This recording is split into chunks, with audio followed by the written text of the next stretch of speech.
সাহাবীরা বলেন নবীকে জীবনে বেজার দেখি নাই, জোরে কোন সুবহানাল্লাহ।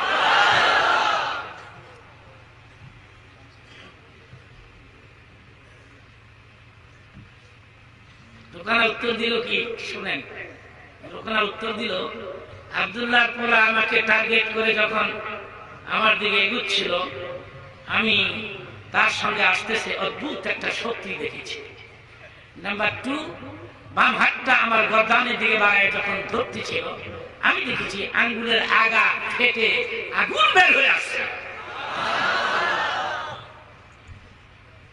কোন কোন বর্ণনা আছে ওখানে মুসলমান হয়েছে, কোন কোন বর্ণনা হয় নাই। একটা কাজ হয়েছে, আবার রেডিও এইবার বলবেন চিল্লায় মারহাবা বলবেন, আবার রেডি।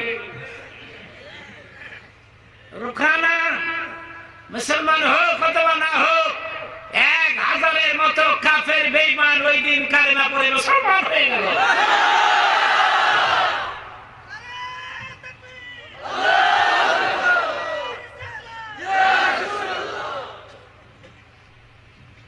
তকবীর ভালো কাজ, কিন্তু আমি পছন্দ কম করি।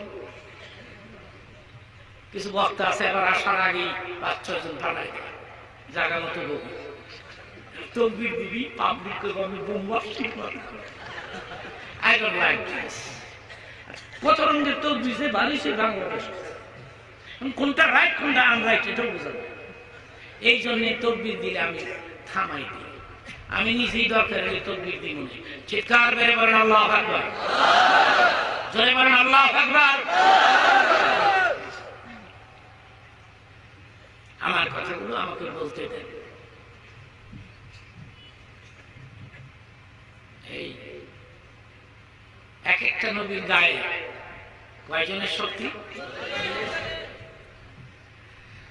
আচ্ছা আমি একটা যুদ্ধের ঘটনা, হাদিসের আলোচনা, এটা একটা যুদ্ধের ঘটনা বলে ফেলি। তুমি খন্দকের যুদ্ধে মুসলমানদের সংখ্যা ছিল 3000 মাত্র, কাফেরদের সংখ্যা ছিল 10,000। 6000 হাত লম্বা খাল, 10 হাত প্রস্থ, 10 হাত গভীর। এই খাল আল্লাহর নবী সাহাবীদেরকে নিয়ে নিজের হাতে কেটেছে।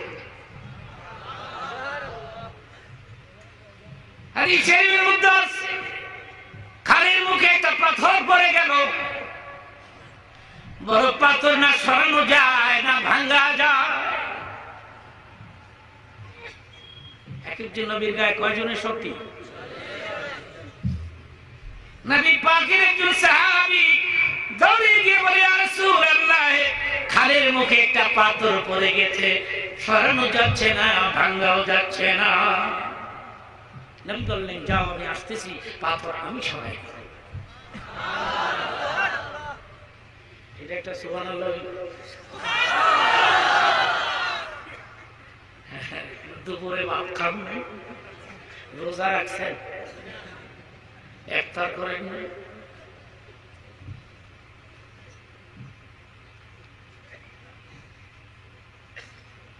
নবীজি গেলেন, দেখলেন বিরাট বড় পাথর। সাহাবীরা বলতেছে 15-20 জনে পাথর সরাইতে পারি না, নবী কেমনে সরাইব? পাথরের পাশে দাঁড়ায় আমার নবী 2 হাত পাথরের নিচে দিয়ে ঢুকাই দিলেন। হাত যায়, পাথর মোমের মতো নরম হয়ে যায়।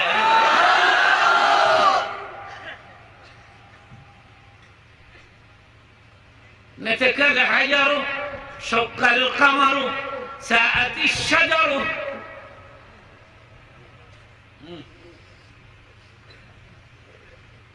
সামনে কেউ বসবে না, ওরা দেখে না,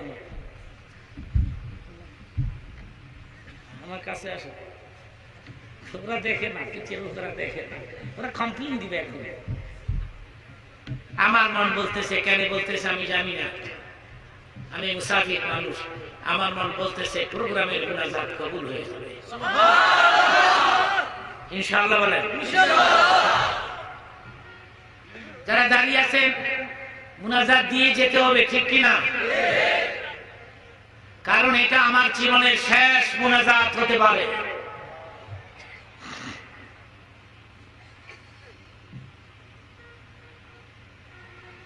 আমি পাথরের ব্যাপারটা একটু পরে বলবো। আমার বড় মেয়ের দুটি ছেলে, একটার বয়স 10, একটার বয়স 7। মৌলানা নোমান সাহেব প্রিন্সিপাল মানুষ, আমার বাসায় মাঝে মধ্যে যাওয়া আসা করে। আমিও তার বাসায় মাঝে মধ্যে রিল্যাক্সে চলে যাই, বিশ্রামে, রাতের বেলায় ঘুমাইতে, যদি সিলেট আসি। কারণ ওনার আব্বা ছিলেন আমার বড় প্রিয় মানুষ এবং আল্লাহর ওলি ছিলেন, লা শাক্কা ফি। আল্লাহু আকবার বলেন। ফুলতলির হুজুরের কথা কি বলবো, উনিও তো আমাকে স্নেহ করতেন।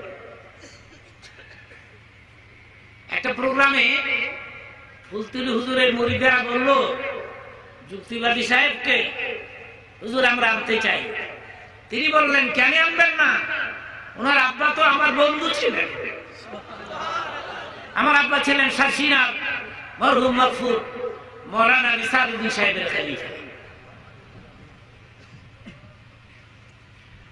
তিনি তো আমাকে অনেক ভালোবাসতেন। ফুলতলির হুজুর আমাকে দোয়া করেছেন। বিমানে একদিন দেখা হয়ে গেল সিলেট এয়ারপোর্ট থেকে। ওনার যে এত বয়স, চেহারা দেখলে বোঝা যাইতো না, ঠিক কিনা? হঠাৎ করে আমাকে বললেন হুজুর ওই লোকটা যে ডান পাশে বসা আপনাকে চিনেন? আমি কই এটা ফুলতলির হুজুরের মতো মনে হয়। কয় রাইট। আমি আমার সিট সাইডা হুজুরের পাশে, সিটটা খালি ছিল। 3 জনের মধ্যে 2 জন একটা সিট খালি। আমি বললাম ভাইজান আমাকে একটু মাঝখানে বসতে দিন। হুজুর আবার সাইডে বসা। বৈশা আমি সালাম দিলাম। বললেন আমি তো মৌলানা হাবিবুর রহমান। আপনি যুক্তিবাদী না? আমি বললাম মানুষে করে, আমি কই। আপনার আব্বা তো আমার বন্ধু ছিলেন। আপনি জানেন আমি আপনাকে কত দোয়া করি। আল্লাহু আকবার। এতগুলি মানুষের সামনে আমি মিথ্যা বলতে রাজি না।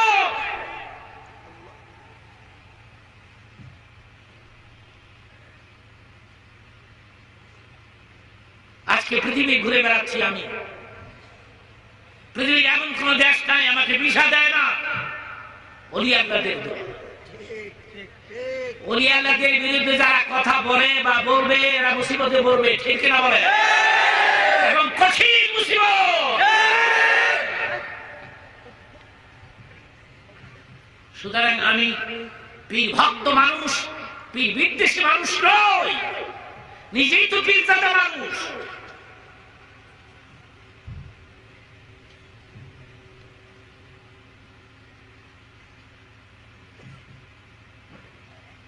আমার নাতির ছোট ছেলেটা 7 বছর। এটা আমার বড় স্নেহের নাতি ছিল।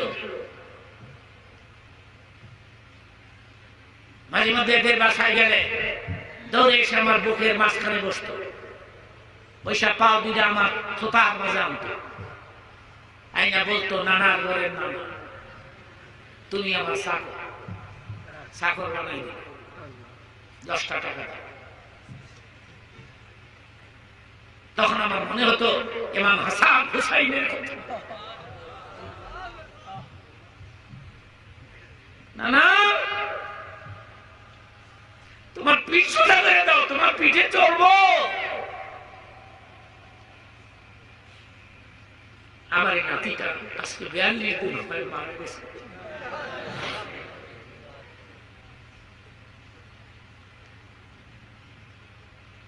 বিকাল 5টার সময় আমি বললাম নানা ভাই আমার একটা ওয়াজ আছে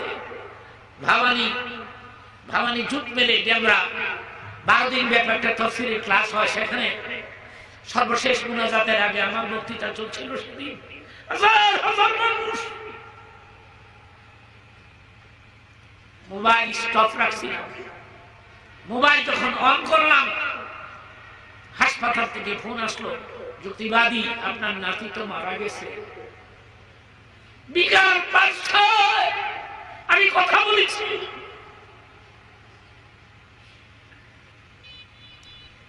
আমার বাপ মারা গেছে, মা মারা গেছে, আমি এত কষ্ট পাই যে কষ্টটা আমি সেদিন পেয়েছিলাম।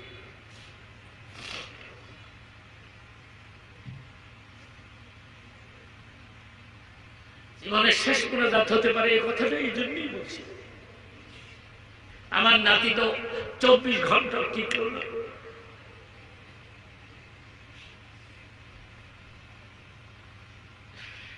হাসপাতালে গিয়ে দেখলাম সোজা হয়ে ঘুমিয়েছে আমার নাতি। বসে দাঁড়ায় কয়বার ডাকলো, উত্তর দেয় না। ডক্টর এমআর খান তিনি বললেন, হুজুর আপনি নামাজ করেন, আপনি না বলেন কুল্লু নাফসিন যায়কাতুল মাউত, আপনি না বলেন প্রতিটি প্রাণীকে একদিন মরতে হবে, আপনি কাঁদেন কেন? إذا جاء أجلهم لا يستأخرون ساعة ولا يستقدمون.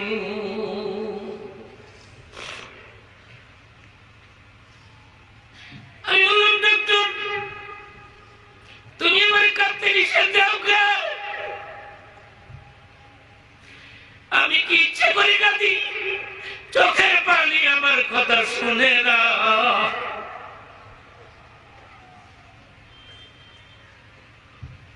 মারিয়া জিজ্ঞেস করেছিলেন, নবী গো আপনার ছেলে ইব্রাহিম মারা গেছে, আপনি কাঁদেন কেন?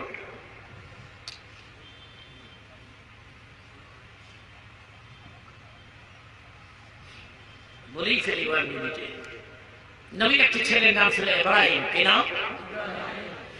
ইব্রাহিমের মায়ের নাম ছিল মারিয়া। কি নাম? ইব্রাহিম ছোটকালে মারা গেছে। কেন? আল্লাহ কেন মানলেন নবীর এই ছেলেটাকে? নবীর পোলা নবী হওয়া লাগে। আর কোন নবী আসবে? কথা বলেন না, আর কোন নবী আসবে? নবীর পোলা যদি বেঁচে থাকে নবী হওয়া লাগবে কিনা? নবী আসবে।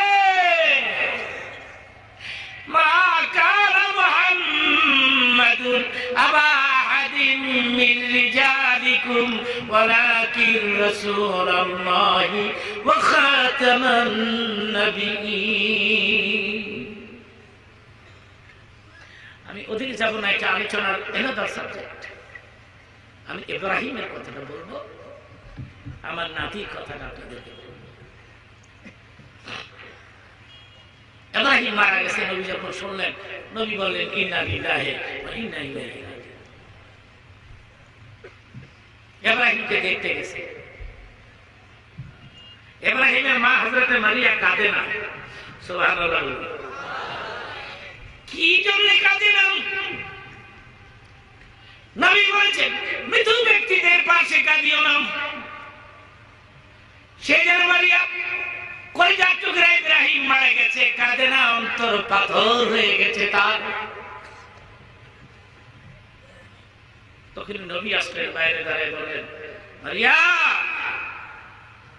আমি কি ভেতরে আসবো? আল্লাহ পাক বলেছেন, লা তাদখুলু বুয়ুতান গায়রা বুয়ুতিকুম হাত্তা তাস্তানিসু ওয়া তুসাল্লিমু আলা আহলিহা।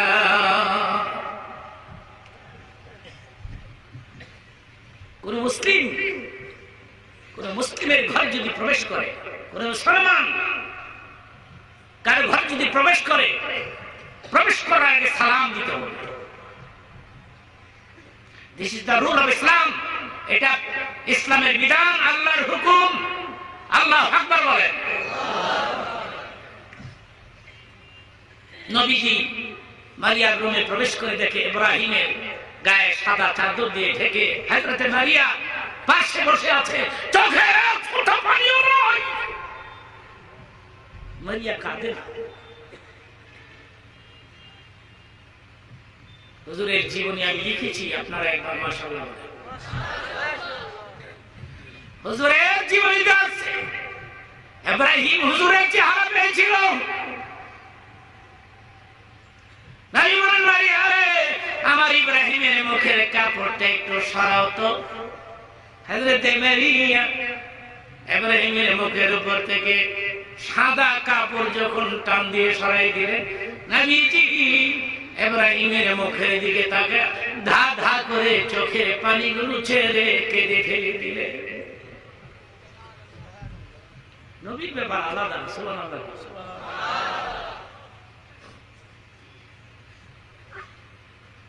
নবীর কোন কাজের সাথে তোমার আমার কাজের মিল করাটা উচিত না। নবী তো নবী। হযরত মারিয়া বলেন,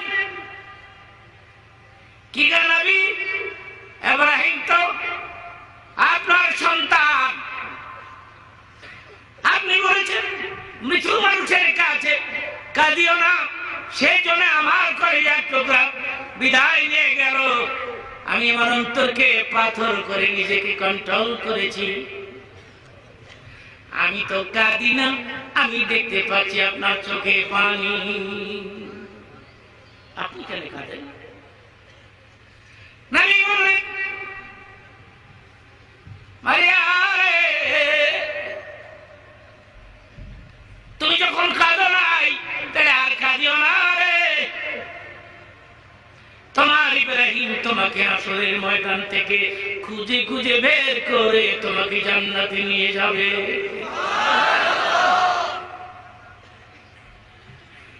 আমার ব্যাপারটা ছেড়ে দাও রে মারিয়া। আমি চেষ্টা করেছিলাম না কে থাকা যায় কিনা, কিন্তু চোখের পানি যে আমার কথা শোনে না।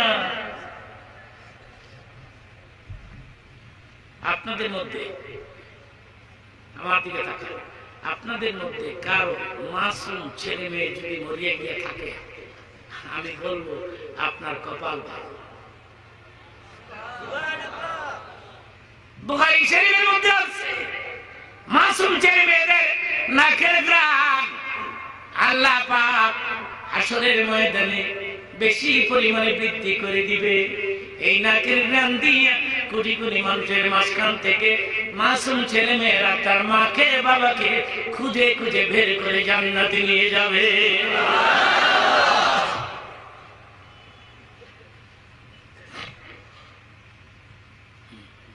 আমার নাতির কবরটা আমি আমার কবরের পাশে দিয়েছি। আমার যে কমপ্লেক্স, আমি তো দুটা প্রতিষ্ঠানের চেয়ারম্যান, আমি এখন একটা সোনারগাঁয়ে আর একটা রূপগঞ্জে। আমি মসজিদের পশ্চিম পাশে একটু জায়গা রেখেছি আমার কবরের জন্য। মসজিদের পাশে কবর দিও, মুয়াজ্জিনের ধ্বনি যেন শুনতে পাই। সেখানে কারো কবর হবে না। কথা ছিল আমার নাতি আমার কবর দিবে, আমি দিলাম নাতির কবর।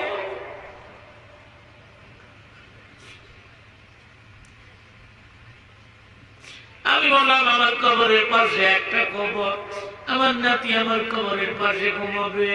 হাসরের ময়দানে আমার নাতির সঙ্গে আমার আসর হবে, এই নাতি আমাকে জান্নাতে নিয়ে যাবে। বন্ধুরা, আমার নাতিদের জন্য একটু দোয়া করবেন। কদিন আমি স্বপ্নে দেখি আমার জুতা দুটা হাতে নিয়ে দাঁড়িয়ে আছে দরজায়। আমি বললাম, না ভাই, জুতা দাও, আমি ওয়াজে যাব। জুতা দুটা নিয়ে আমার কাছে আসছে। আমি বললাম, কেমন আছো? খুব ভালো আছো।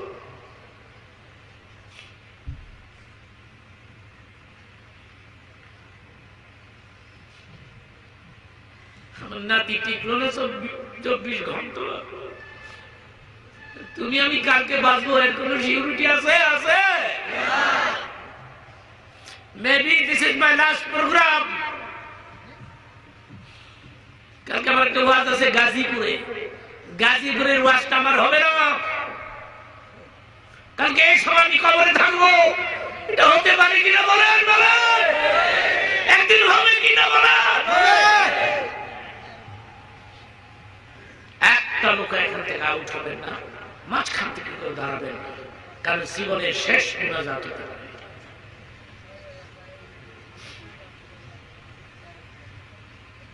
আমি তো আগের মতো লম্বা লম্বা সময় পাই না, যে কতক্ষণ ধরে কথা বলতেছি।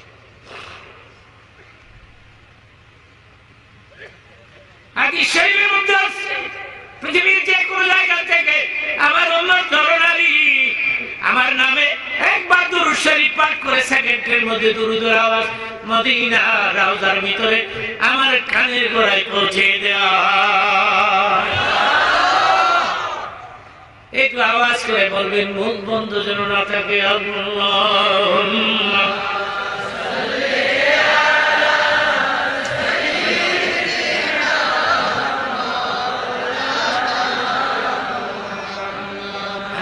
চমৎকার।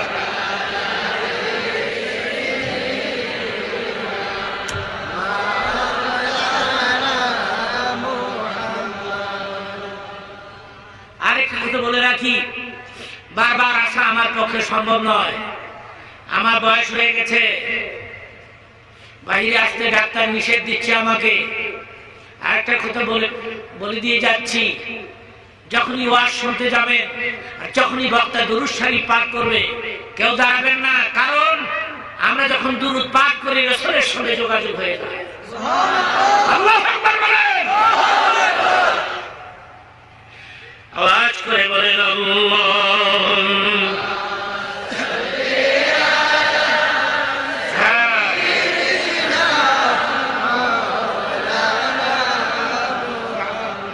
চমৎকার।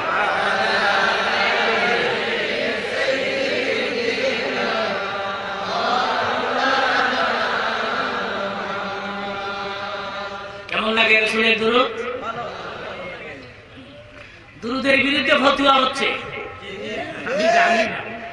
আচ্ছা, কোরআন শরীফ যদি কণ্ঠ দিয়ে তেলাওয়াত করা যায়, আযান যদি সুর দিয়ে দেওয়া যায়, দুরূদ শরীফে সুর দিলে অপরাধ কোথায়, দোষ কোথায় আমি বুঝি না। আমি মানি সবচেয়ে উত্তম দুরূদ হচ্ছে দুরূদে ইব্রাহিম, আমি মানি সবার, কিন্তু যে আল্লাহুম্মা সাল্লি আলা সাইয়্যিদিনা মাওলানা মুহাম্মদ, এই দুরূদটা যদি একটু সুর দিয়ে পড়ি, না জায়েজ কোথায় আমি বুঝি না। যারা বলতেছে এরা বুঝে না আসলে, ঠিক কিনা বলেন? আওয়াজ করে বলেন আল্লাহুম্মা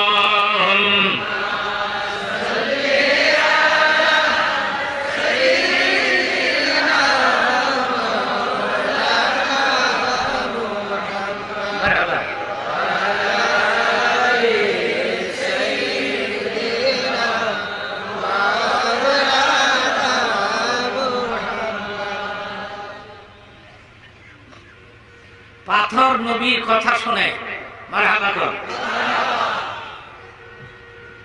পাথরের পাশে দাঁড়াম, আল্লাহর নবী এত বড় পাথরের নিচে দিয়ে নিজের হাত মুবারক দুটি ঢুকাই দিলে হাত যায়, পাথর মোমের মতো নরম হয়ে যায়। উপস্থিত লোকরা আশ্চর্য হয়ে গেল, ব্যাপার কি, হাত যাচ্ছে কোথায়? হাত ঢুকাই দিয়ে এত বড় পাথরটাকে রাসূল তুলে ফেলেছে।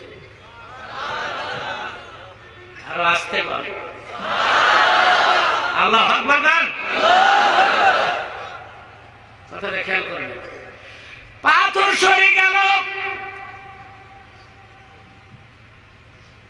কিন্তু নবী পাক পা পিছলে পড়ে গেলেন। পথ ক্লিয়ার হয়ে গেছে, পাথর সরে গেছে, নবী পা পিছলকে সামনের দিকে উপরে হয়ে পড়ে গেলে হযরতে জাবির ইবনে আব্দুল্লাহ বলেন, খন্দকের যুদ্ধে আমি ছিলাম নবীর বডিগার্ড, আমি দেখেছি নবী পড়ে গেছে। যখন পড়ে গেছে গায়ের চাদরটি, নবী তো সেনাপতি, পরনে একটা চাদর, গায়ে ছিল আরেকটি চাদর। হযরত জাবির বলেন উপর হয়ে সামনের দিকে যখন পড়ে গেছে, আমি নজর করে দেখি গায়ের চাদরটা আল্লাহর নবীর কাঁধের মধ্যে গিয়ে জমা হয়ে গেছে, পিঠ মুবারক খালি হয়ে গেছে।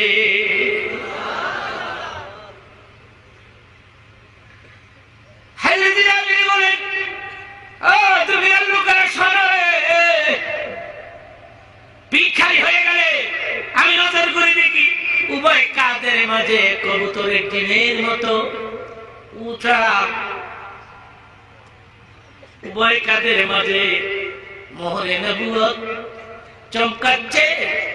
ওখান থেকে মিশক আম্বরের গ্রাম বের হয়ে আসতেছে। আমার কপাল কত ভালো রে! আমি আস্তে করে গিয়ে মোহরে নবুয়তের মধ্যে চুমা দিলাম। জাবের বলে চুমা দিলাম আর নবী পড়ে গেছে। নবীকে উঠাবার জন্য দুই দিক দিয়ে হাত ঢুকাই দিলাম। হাত ঢুকাইলাম, আমি দেখলাম নবীর পেটে দুটি পাথর বাঁধা। সেই যুগের লোকেরা খিদা নিবারণের জন্য পেটের মধ্যে পাথর বাঁধতে। জাবির ইবনে আব্দুল্লাহ বলে খন্দকের যুদ্ধে আমি নিজে দেখেছি নবীর পেটের মধ্যে দুটি পাথর বাঁধা। ক্ষুধার্ত নবী 2 দিন ধরে নবী আর মুখে দেয় না।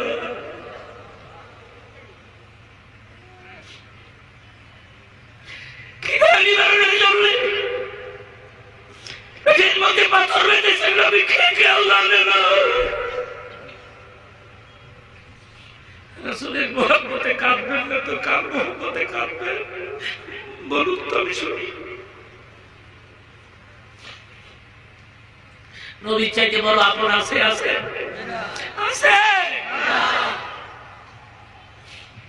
দিলকে নরম করে দেন, দিলকে নরম করে দেন। আমাদের চোখ তো পাথর হয়ে গেছে আসলে।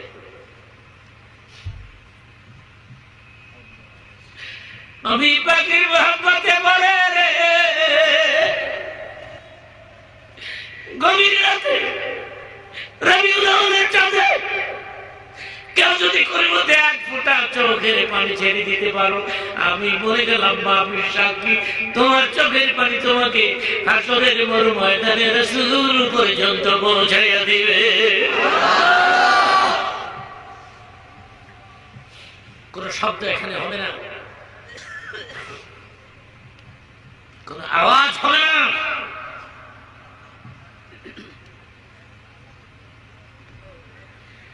হযরত জাবির ইবনে আব্দুল্লাহ বলে, কি গো আল্লাহর বন্ধু, আমি আপনার বডিগার্ড, কেন আমাকে বলেন নাই আপনি ক্ষুধার্ত? কেন বলেন নাই পেটে পাথর বেঁধেছেন? বললেন নবী গো, আমি এখন যাবো আর আসবো। বাড়িতে যেয়ে বলে, বিবি রে, আল্লাহর বন্ধু ক্ষুধার্ত, আমি তো জানতাম না, জলদি করে কিছু রুটি আর গোশত ভুনা করে দাও রে বিবি।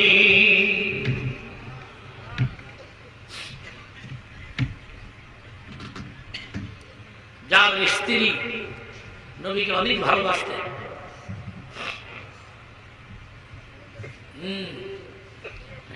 বলেই ফেলি, কারণ আমার তো বয়স হয়ে গেছে।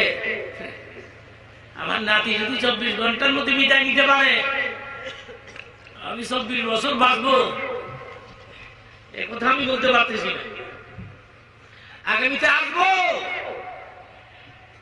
আই এম নট শিওর, আমি কথা দিতে পারতেছি না। বলেই ফেলি 1 মিনিটে মারহাবা বলে।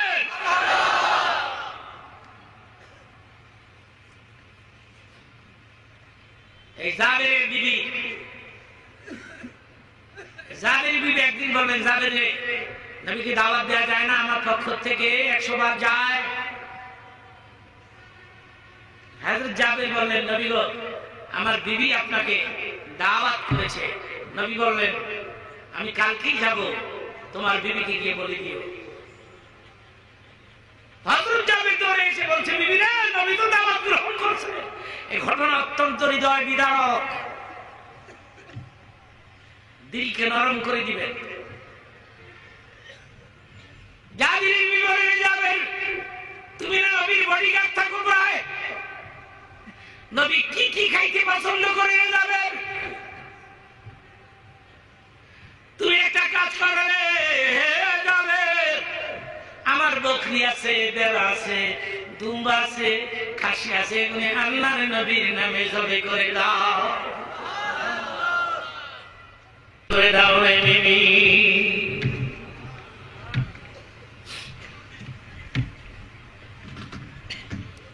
যার স্ত্রী নবীকে অনেক ভালোবাসতেন।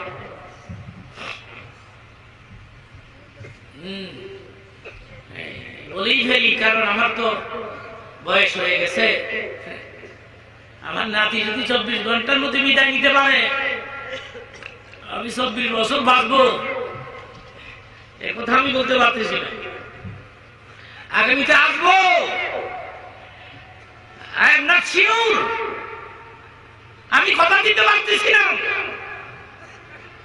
বলেই ফেলি, এক মিনিটে মারহাবা বলেন।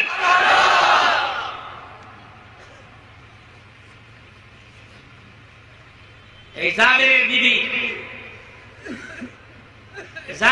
একদিন বলবেন, জাবেরে, নবীকে দাওয়াত দেওয়া যায় না? আমার পক্ষ থেকে 100 বার যায়। হযরত জাবের বললেন, নবী গো, আমার বিবি আপনাকে দাওয়াত করেছে। নবী বললেন, আমি কালকেই যাব, তোমার বিবিকে গিয়ে বলে দিও। হযরত জাবের দৌড়ে এসে বলছে, বিবি রে, নবী তো দাওয়াত গ্রহণ করছে। এই ঘটনা অত্যন্ত হৃদয় বিদারক, দিলকে নরম করে দিবেন।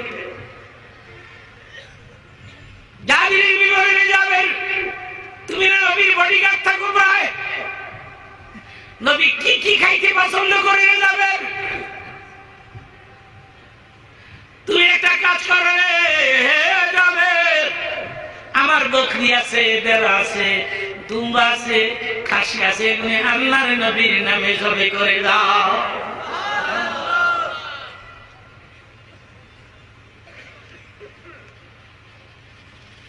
কিছু কিছু হুজুরা বলতেছে ঘটনাটা দুর্বল, আমি বলবো বড় সবল। মারহাবা বলে। ইমাম আজম আবু হানিফা রাহমাতুল্লাহ আলাইহির চাইতে তো বড় মোল্লা আর নয়। ইমাম আজম বলেছেন ঘটনা রাইট, আল্লাহু আকবার বলেন। আপনারা বলেন, আমি শুনবো। হযরত ঈসা আলাইহিস সালাম যদি মরা মানুষ যেটা করতে পারে, আমাদের নবী পারে না? কার হুকুমে? আরে কার হুকুমে?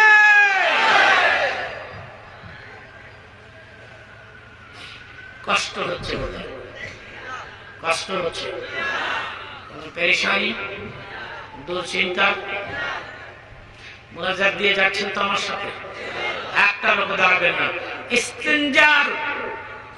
ইস্তেঞ্জার হাজত বয়স্ক লোকদের হবে, আর যারা যুবক, তোমরা তো ইচ্ছে করলে 15 দিনও পেশাব না করে থাকতে। লাগবে ফিনিশ, কথা তুলে ফেলেছি, আধা ঘন্টা সময় লেগে যাবে। মাশাআল্লাহ বলে, আলহামদুলিল্লাহ বলে।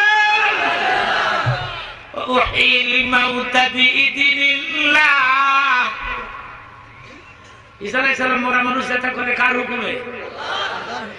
উবরিউল আকমা ওয়াল আবরাস ওয়া উনাব্বিউকুম বিমা তাকুলুনা ওয়া মা তাদাখিরুনা ফি বুয়ুতিকুম। আমি ওদিকে যাচ্ছি না, আমি শুধু একটা কথা বোঝাবার জন্য আয়াতটা তেলাওয়াত করেছি। ঈসা আলাইহিস সালাম এই মরা মানুষের কবরের পাশে দাঁড়ায়া ডাক দিতেন, কুম বিইজনিল্লাহ, আল্লাহর হুকুমে জীবিত হয়ে যাও। 100 বছর, 1000 বছরের আগের মরা মানুষগুলো সেকেন্ডের মধ্যে জেতা হইয়া দাঁড়ায়া ঈসা নবীকে সালাম দিয়ে দিতেন। কই ঈসা আর কই মুহাম্মাদুর। تلك الرسل فضلنا بعدهم على بعض। একসাথে বলেন, আমি শুনবো। আমাদের নবীর সাথে কোনো তুলনা হয়?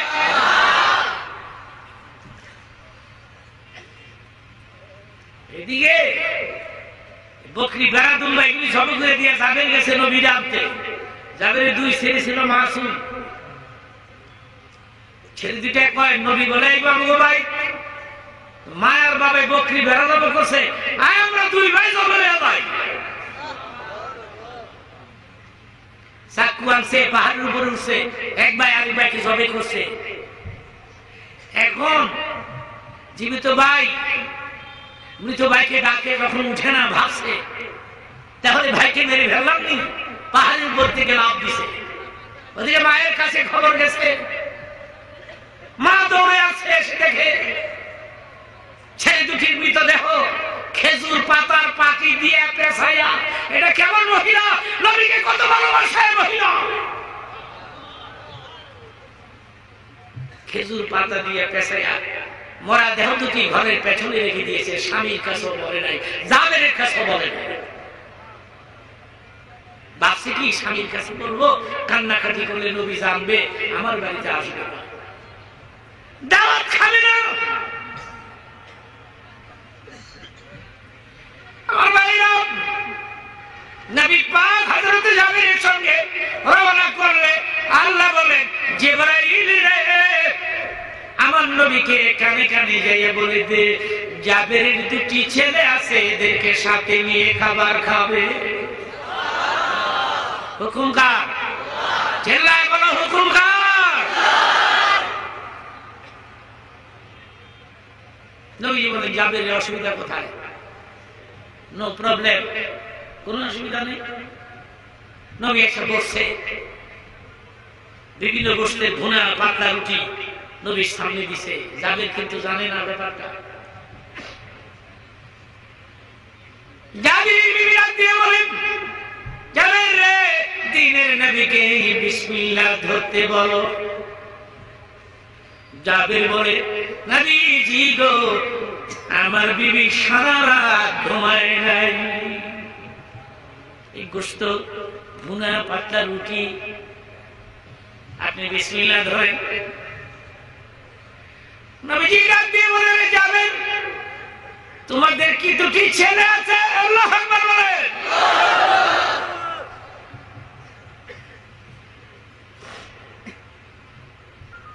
এখানে নবী কেমনে বললেন ছেলে দুটি আছে? আল্লাহ বলে দিয়েছেন। কে বলে দিয়েছেন? নবী যে অ্যাডভান্স কথা বলতেন এবং কথা বলতে পারতেন, অগ্রিম কথা বলতেন পারতেন, এটা কার হুকুমে? চিল্লায় বলো কার হুকুমে?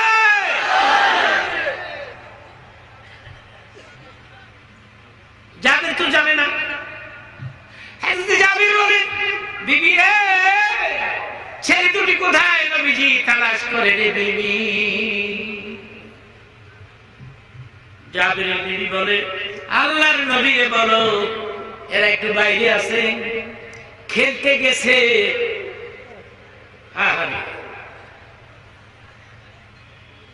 এই জাবের নবীরে বলো সকাল থেকে তারা কত রুটি কত গোশত খেয়েছে, এদের তো খাবারের প্রয়োজন নাই।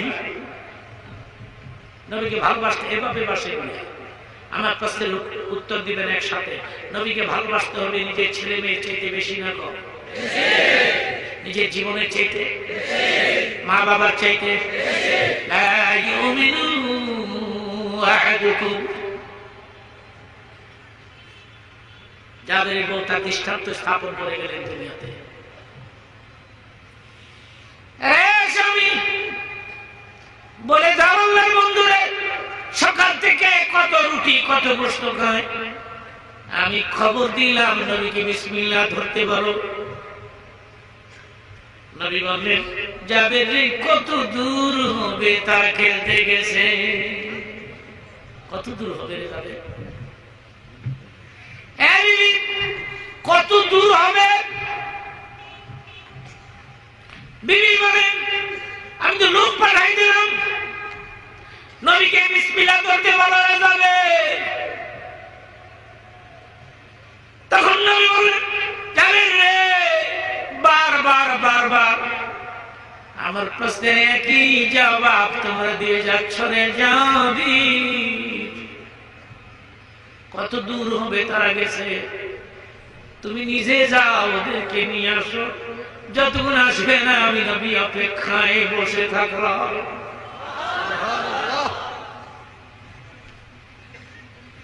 এই তো যাদের চিৎকার মেরে বলে যাবে রে, নবীর বলে বিসমিল্লাহ বলতে। এরা বহু দূর চলে গেছে, এত দূর গেছে যাবে, জীবনে আর কোনদিন ফিরবে না, এই বাড়িতে আসবে না। বলে দেওয়া যাবে আমার দুটি ছেলে নবীর নামে যাবে, ওই দুনিয়া থেকে বিদায় নিয়েছে।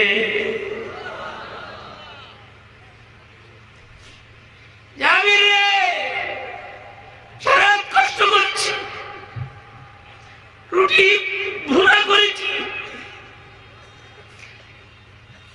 নবীর বলো, নবী যদি দোয়া করে আমার সন্তান হবে, কেউ দাঁড়াবেন নাই।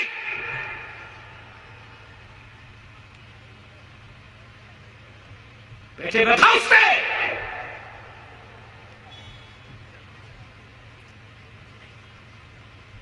বারবার বলতেছি কেউ দাঁড়াবেন না, একটা আল্লাহু আকবার বলেন।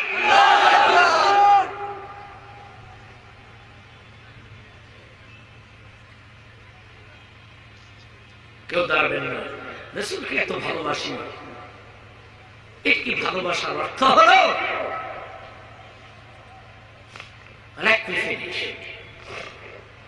কথাটা তুলে ফেলেছি, কথাটা শেষ করতে জানি রে, নবীর বলে দাও, নবী পাক যদি দোয়া করে আল্লাহ পাক আমাকে আবার সন্তান দিবে, আমার ছেলে দুটি নবীর নামে যাবে, হয়ে গেছে রে, যাবে। তখন তখন নবী তার চেয়ে হয়ে গেল, নবী বলে ছেলে দুটি এখন কোথায়? জাবেরের বউ বলে আল্লাহর বন্ধু, খেজুর পাতার পাটি দিয়া দুটি লাশ একসাথে পেঁচাইয়া ঘরের পেছনে শায়িত অবস্থা আমি রেখে দিয়েছি।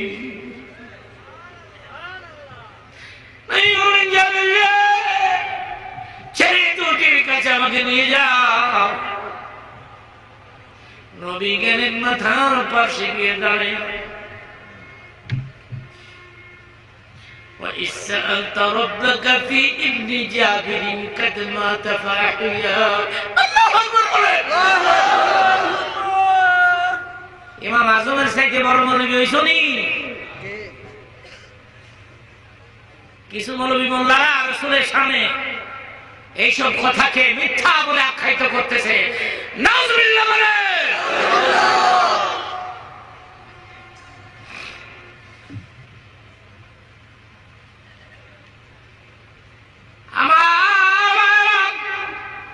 মাথার পাশে দাঁড়া আল্লাহ নবী দুই হাত উত্তোলন করে বারবার বলতেছিলেন, আল্লাহ গো তুমি তো নিজেই বলেছো এদেরকে সাথে নিয়ে খাইতে, এটা তো তোমার হুকুম গো আমার আল্লাহ। জাবির দুই ছেলে রে, আমি তো তোদের বাড়িতে দাওয়াত খাইতে এসে গেছি, তোর মা কষ্ট করেছে, রাত ভোর ঘুমাই নাই, গোশত ভুনা করেছে, রুটি বানাইছে, আমি যদি এখন না খেয়ে চলে যাই তোর মা আত্মহত্যা করবে।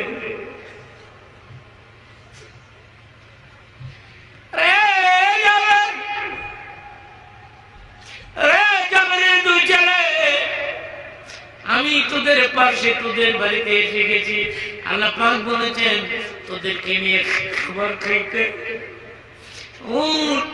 আল্লাহর হুকুমে আমি তোমাদেরকে ডাকলাম, আমি বুঝি না।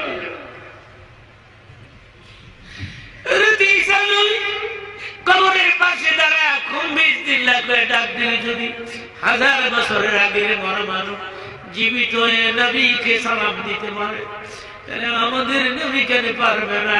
100 বার পারবে। কার হুকুমে? আল্লাহর হুকুমে। وَإِسَّأَلْتَ رَبُّكَ فِي ابْنِ جَابِرٍ قَدْ مَاتَ فَأَحْيَاهُ فَقَدْ أَرْضَاهُ। আল্লাহ বলেন আমার নবী বারবার জাবিরের মৃত 2 সন্তানের মাথার পাশে দাঁড়িয়ে যখন বারবার কাকুতি মিনতি করে আমার কাছে ফরিয়াদ করতেছিল, ফাহিয়াহু, সেকেন্ডের মধ্যে জাবিরের 2 ছেলেকে আমি জীবিত করে দিলাম।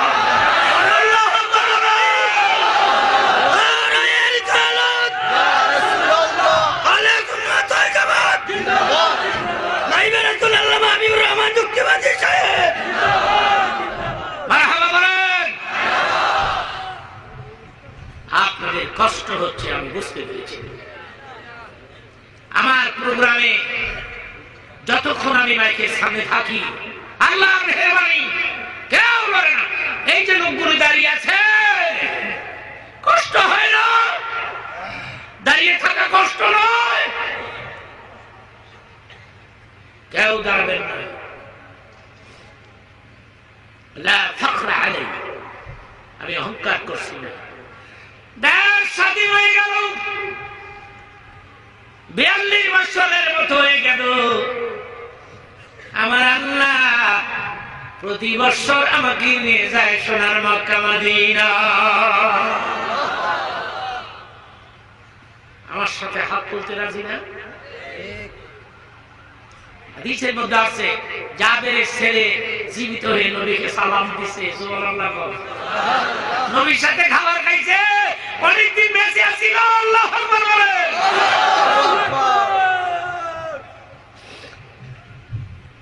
নবীর সাথে তুলনা দাও, সাহস তো কম না। জাবির বলে বিবিরে খন্দকের যুদ্ধে নবী ক্ষুধার্ত, নবীর পেটের মধ্যে 2টি পাথর বাঁধা অবস্থা আমি দেখেছি রে বিবি। জলদি করে কিছু রুটি বানাই দাও, গোশত ভুনা করে দাও, 2 পাতিলাই করে। হযরতে জাবের যুদ্ধের ময়দানে ঢুকে বলে আল্লাহর নবী এই পাতিলার মধ্যে আমার বিবি কষ্ট করে রুটি দিছে, গোশত ভুনা দিছে, আপনি বিসমিল্লাহ ধরেন।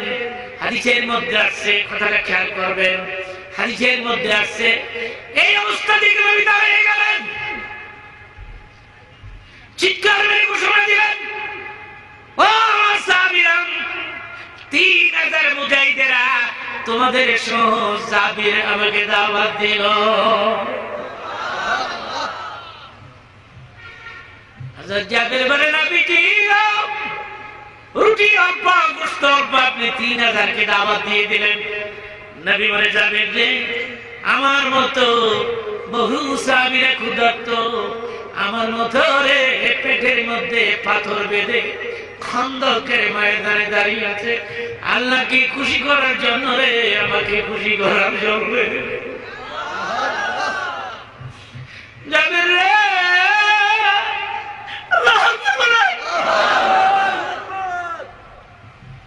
আমার ক্ষুধার্ত সাহাবীদেরকে রেখে আমি যদি তোমার বাড়ি নিয়ে আসে রুটি আর গোশত চুপচাপ করে খাই, ক্ষুধার্ত সাহাবীদের খবর যদি না নেই, এই হাসরের ময়দানে আল্লাহ পাককে কেমনে দেখাবো? হযরত জাবির বলে আপনার কথা রাখ, কিন্তু রুটি গোশত যে অল্প গো আল্লাহর বন্ধু। নবী বলেন ভয় নাই, ভয় নাই, পাতিলা 2টি আমার কাছে আন, ঢাকনা উঠায়ে দে। ঢাকনা উঠাবার পরে আল্লাহর নবী উভয় পাতিলার মধ্যে ফু দিলেন। কি বলে? বিসমিল্লাহির রহমান, বলে ফেলুন জোরে জোরে, বিসমিল্লাহির রহমানির রহিম। উভয় পাতিলের মধ্যে নবী দম করলেন, দম ফু দিয়ে দিলেন। আজকে দেখুন পীর বুজুর্গ আল্লাহরা আসলে আমরা যাই, বিশেষ করে সিলেটে এই দস্তুরটা আমি বেশি দেখতে পাচ্ছি। বাংলার এমন কোন জেলা বা ডিস্ট্রিক্ট নাই আমি যাই নাই, মাশাআল্লাহ বলে। কিন্তু এই ব্যতিক্রম সিলেটের মানুষ, শাহজালালের দেশের মানুষ, শাহজালালের দেশ, শাহপরানের দেশ, এই দেশের মানুষ আলেম ওলামা পীর হুজুর আসলে দৌড়ে গিয়ে মাথাটা নত করে দেয়, ঠিক কি হুজুর হুজুর একটা ফু দিয়ে দেন, আমাকে একটু দম করে দেন, মাথার মধ্যে একটু হাতটা বুলাই দেন। এই নিয়ম আমি কোন ডিস্ট্রিক্টে পাই নাই, এই ডিস্ট্রিক্টে, কারণ পীর বুজুর্গদের দেশ। আল্লাহু আকবার বলেন।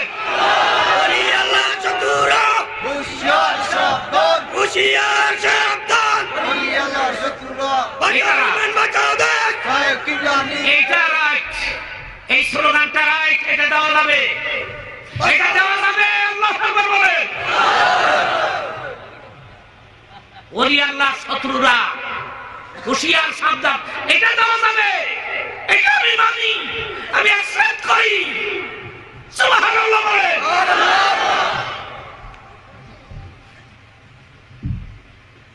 ওলি আল্লাহই তো ফু দিবে, পীর বুজুর্গরা ফু দিবে, তুমি কি ছাতা ফু দিবা?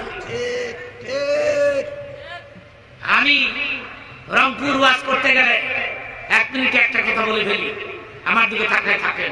রংপুর ওয়াজ করতে গেলে, রংপুর গেলে আমি দেখি আপনার ওই 15-20 মিনিট লাগবে। কষ্ট হচ্ছে না তো? কোনো কষ্ট পাচ্ছেন না তো? আমি জানি অনেক দূর থেকে লোক আসছে, বাস পাবে না, গাড়ি পাবে না। আমার একটা প্রশ্নের উত্তর দাও, এই এখানে যদি 1 কোটি টাকা তোমার একটা গাড়ি থাকে তোমার জন্য, আল্লাহ পাক তোমাকে নিবে না, তুমি কি যেতে পারবে? একটা গাড়িও নাই, আল্লাহ সিদ্ধান্ত তোমাকে ঘরে পৌঁছে দিতে পারবে, কেউ বাধা দিতে পারবে? আমরা মুনাজাত দিয়ে যাব, কিছুক্ষণের মধ্যে আমি তওবা করব। আমার সাথে তওবা করতে রাজি? সবাই রাজি? আমাদের জীবনের সমস্ত গুনাহ মাফ, তুমি ইচ্ছে করতে পারো। তুমি কোনটা পারো না সেটা বলো তো। গরিব বানাও রে গরিবের ধনী, তুমি নদী এবার ভাঙ্গো রে ওপার করো তুমি। এত সব যদি তুমি পারো, আমাদের জীবনের গুনাহ খাতা তো মাফ করে দিতে পারো। বহু গুনাহ করেছি, গুনার পরিমাণ বেশি, নেকের পরিমাণ কম। এমনও তো গুনাহ করেছি আমি জানি, তুমি জানো, পৃথিবীর কেউ জানে না। হাসরের ময়দানে ওই গুনাহগুলি প্রকাশ করিল, মানুষের সামনে আমাদেরকে লজ্জা দিও না। আল্লাহ গো, জীবনে বহু মুনাজাত করেছি, কোন মুনাজাত করেছে জানি না, আজকের এই মুনাজাতটা তুমি ফেরত দিও না। যারা পরিশ্রম করলো প্রোগ্রামের পেছনে, পোস্টারিং, মাইকিং, মানুষের দুয়ারে দুয়ারে, মার্কেটে মার্কেটে, দোকানে দোকানে, আর যারা অর্থের যোগান দিল, এদের অর্থ কবুল করো। আর আমি গুনাহগারের নাম শুনিয়া মানুষগুলো অনেক দূর দূর দূর দূর থেকে চলে আসলো, মন চায় না বিদায় দিতে, কিন্তু বিদায় তো দিতেই হবে। এইভাবে করে একদিন দুনিয়া থেকে বিদায় দিয়ে দিতে হবে। আল্লাহ গো,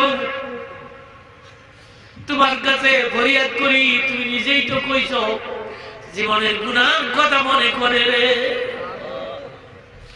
আমার কোন বন্ধু-বান্ধবী 2 হাত উত্তোলন করে চোখের পানি ছেড়ে যখন কাঁদতে থাকে, ইন্নাল্লাহ ইয়াগফিরুস যুনুবা জামিআ। আমার কোন বান্দা যখন কাঁদতে থাকে 2 হাত উঠে